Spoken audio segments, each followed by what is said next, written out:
Tous les sports, tous les matins. Votre rendez-vous sportif dans Atlantique Matin avec Karim Droné. Bonjour Karim. Bonjour Adil, bonjour à toutes et bonjour à tous. Direction ce matin l'Espagne avec le choc attendu de la demi-finale de la Copa del Rey entre le FC Barcelone et l'Atlético Madrid. Oui, pour ce match aller, il y a une grande incertitude concernant la présence ou non du prodige de 17 ans du Barça, Lamine Yamal. Ce dernier s'est en effet blessé au pied le week-end lors d'un match de championnat suite à un choc avec deux adversaires. Il est sorti du terrain avec le pied en sang. Hier, il ne s'est d'ailleurs pas entraîné avec ses coéquipiers, mais vous allez l'entendre au micro de nos confrères d'RFI. L'entraîneur du FC Barcelone, Hansi Flick, est plutôt confiant. On doit encore attendre, mais je suis optimiste sur le fait que Lamine soit avec nous mardi et qu'il joue. On est vraiment content qu'il soit de retour. À l'avenir, j'espère qu'on protégera davantage les joueurs. Pas seulement les joueurs uniques comme Lamine ou Mbappé, mais tous les joueurs. Ici en Espagne, tout le monde aime les joueurs capables d'éliminer en 1 contre 1. Et dans des équipes comme le Barça ou même le Real, il y en a capables de jouer en 1 contre 2 ou même 3. Les supporters adorent et il faut protéger ça. Et l'autre demi-finale de cette Copa del Rey opposera demain le Real Madrid et la Real Sociedad. L'actualité sportive, ce sont aussi ces grincements de dents dans le monde du sport automobile.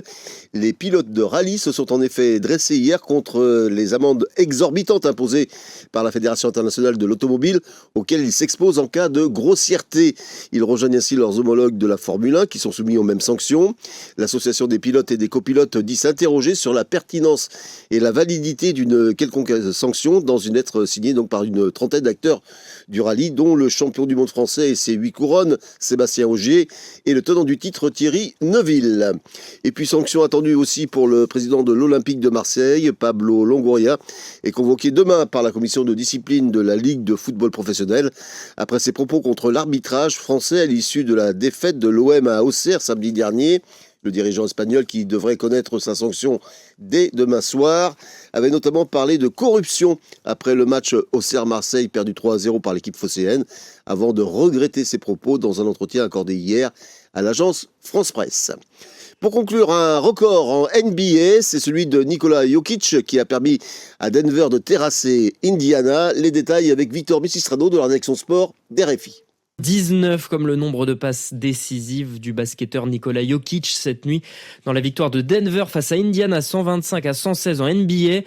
C'est le meilleur total en carrière pour le pivot serbe, considéré comme le meilleur joueur du monde et spécialiste dans l'exercice qui est en principe réservé plutôt aux meneurs de jeu. Un seul pivot a fait mieux dans l'histoire en NBA, Wilt Chamberlain, avec 21 passes décisives. Ça remonte, c'était en 1968. Voilà, c'est tout pour le sport. À demain. Cette émission vous est présentée par la MDJS, premier partenaire du sport national. MDJS, faire gagner le sport.